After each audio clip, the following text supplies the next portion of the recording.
Shalom. I'm Eddie Chumney of Hebraic Heritage Ministries, and we welcome you to this week's Focus Israel Report. In this week's report, we're going to be sharing with you regarding the current status of the Israeli-Palestinian peace process, and it is as follows. Recently, Palestinian Authority President Mahmoud Abbas of the Fatah Party swore in a unity government consisting of his own Fatah Party as well as the Palestinian faction Hamas, who rules in the Gaza Strip. Ministers in the new administration, whom Abbas has said would be politically unaffiliated, Abbas said that the new cabinet is made up of apolitical technocrats who have no ties to Hamas. Hamas, which remains sworn to Israel's destruction, has agreed to support the government from the outside. The swearing in of the unity government appeared to mark a significant step in repairing ties between the rival Palestinian factions, which have been at odds since 2007 when Hamas seized control of the Gaza Strip from Fatah.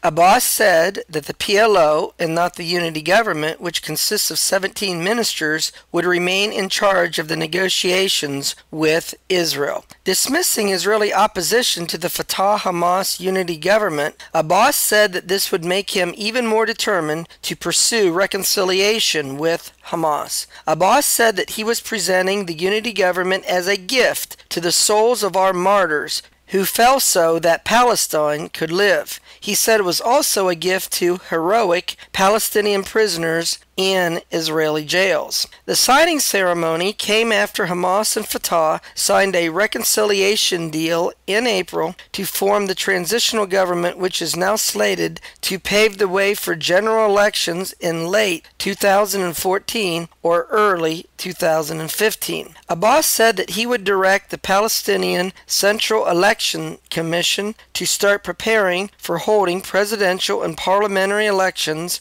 in the Palestinian territories.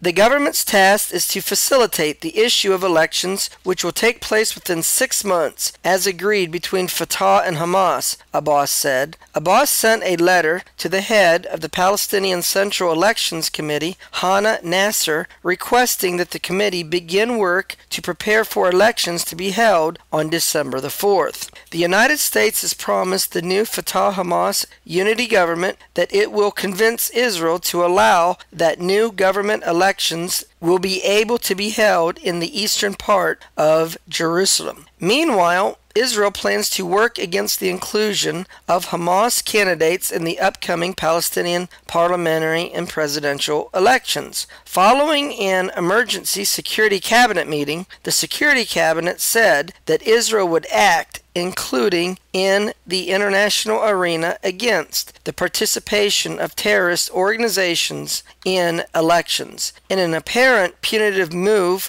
following the swearing in of a Palestinian unity government, Israel has revoked special travel permits for all Palestinian Authority officials other than Palestinian President Mahmoud Abbas. Israel is also revoking free travel rights for members of the outgoing Palestinian government who were not appointed to the Hamas-Fatah unity government and would examine restrictions on other Palestinians with VIP travel passes, said Yaov Mordecai, who heads the Israeli military unit tasked with coordinating activity in the West Bank and the Gaza Strip. Israel has also notified the Palestinian Authority that it is considering withholding Palestinian tax revenues estimated at over $100 million a month. Israel Prime Minister Benjamin Netanyahu said that in the wake of the unity agreement between Fatah and Hamas, Hamas has no intentions of moderating its stance against Israel. At the end of last week, the Hamas leadership again declared its intention to destroy the state of Israel, and those who thought that the unity Palestinian government would moderate the Islamic movement are mistaken, Netanyahu said. He stressed that Israel would not negotiate with the Palestinians as long as Hamas was part of the Palestinian government. It noted that the government has already voted on April the 24th to suspend these talks and that this decision still held. The State of Israel will not conduct diplomatic negotiations with a Palestinian government that is backed by Hamas,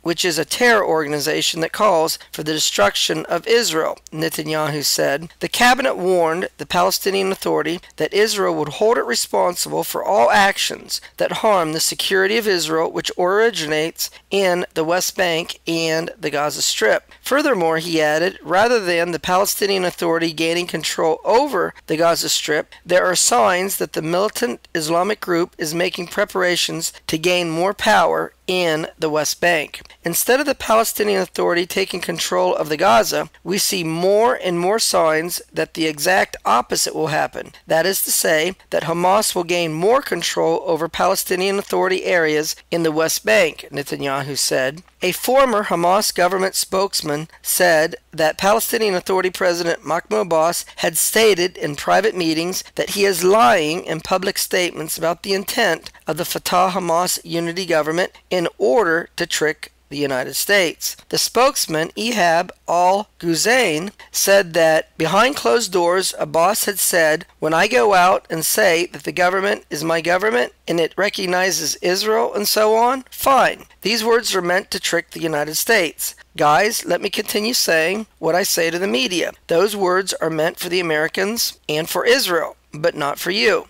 What's important is what we agree on among ourselves.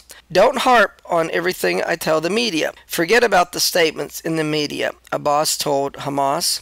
Within Netanyahu's government, there were diverse reactions to the Fatah-Hamas unity deal. The secular political party Yesh Atid, headed by Israel Finance Minister Yair Lapid, said, the international community now knows that the Palestinians are the ones who refuse to make peace with Israel. Yet, in a speech at the Herzliya conference, Lapid called on Israel to resume negotiations with the Palestinian Authority. In his speech, Lapid said that Israel should freeze construction outside the so-called settlement blocks, and also added that, ahead of the next stage of negotiations, Israel should draw a map in which we define the blocks, where we have to freeze construction and where it is possible to reinforce it. There is no reason to keep avoiding the necessity of drawing out the state of Israel's future borders, he said. Israel, he noted, needs to come to the next round of peace talks with detailed maps prepared by us that express a wide national consensus. These maps would allow us to formulate a three-part move that, at the end of which we will completely be separated from the Palestinians and reach a wide-reaching accord with the moderate Arab states. Detailing the three stages of his proposed plan, Lapid called them preparations, trust building, and the final stage, agreement. The reason these maps haven't been drawn until now is that they entail the need to freeze construction outside the major settlement blocks. But this sort of freeze is not a threat to us, and it's not a concession on our part. It is exactly what Israel needs to do. There's no reason to continue building settlements in areas that won't remain inside Israel's borders in any future agreement. And there's no reason to invest billions in infrastructure that we would eventually give the Palestinians as a gift. I would rather invest the money to improve the lives of Israeli children, not in improving the lives of Palestinian children. I don't have a problem with construction in Gush Etzion or in Jerusalem's Gilo neighborhood, but building in isolated settlements is causing international damage that is only getting worse and financial damage that every Israeli citizen can feel. These settlements cost us too much. They have a bad effect on economic growth, the gross national product, and our financial relations with the world. In addition to the billions we lose by building redundant infrastructure, we're losing billions more that we could have otherwise used to lower taxes, increase security, and improve civilian services. Furthermore, Israel Welfare Minister Meir Cohen of the political party Yesh Atid said that his party would be leaving the Netanyahu government coalition if it does not negotiate with the Hamas-Fatah unity government, regardless of the fact that Hamas is a terrorist organization.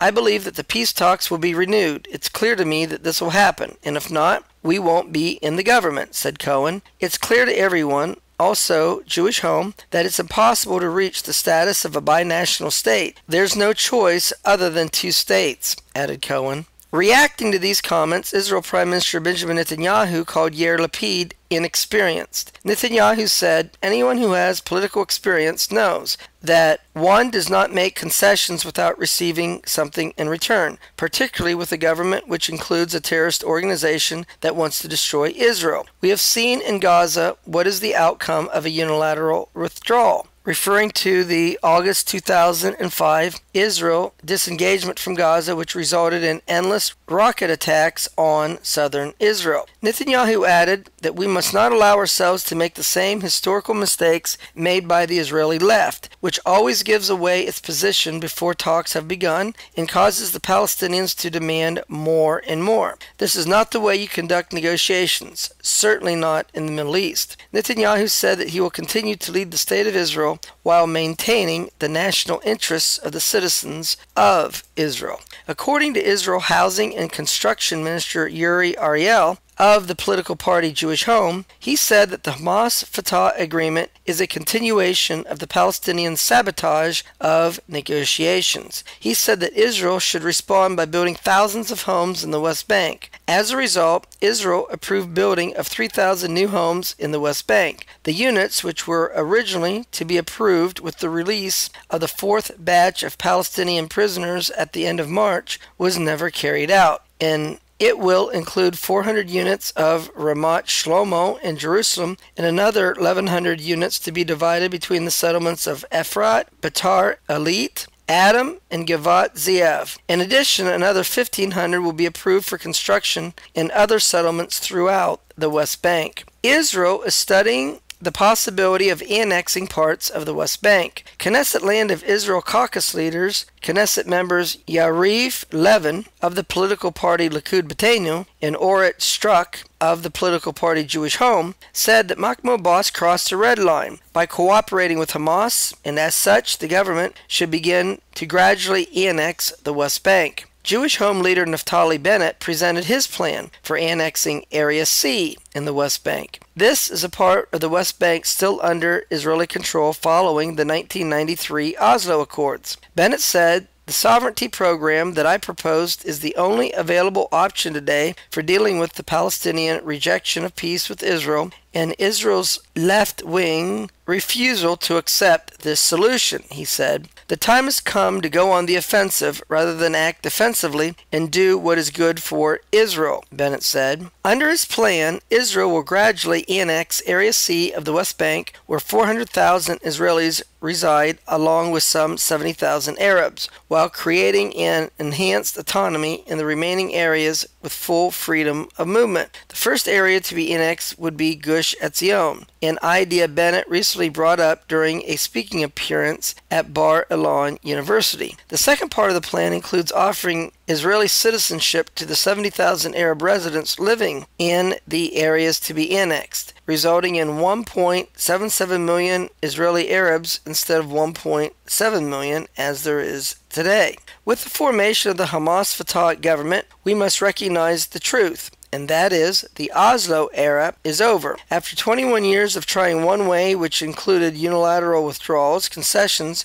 releasing terrorists, disengagement, and a unilateral separation, it's time to admit that this policy does not work, said Bennett in a speech. We discovered that when you run away from terror and throw away the keys, the terrorists come after you. We left Gaza, and thousands of rockets are falling on us in southern Israel today, he said. It's time to think creatively how to build a better reality here for the citizens of Israel and for the Arabs residing in the West Bank, added Bennett, referring to his annexation plan. They're already running their own lives. They have a parliament of their own education system, their own rule, and even elections, and that will continue, he stressed. Israel has no interest in running their lives for them. Additionally, we will upgrade infrastructure and create transportation continuity for all residents, Jews and Palestinians who live in Judea and Samaria, or the West Bank. I know the plan is not perfect, but added, this plan gives the Palestinians an independent government and economic prosperity while giving us, the State of Israel, sovereignty, stability, security, and a maintaining of our homeland.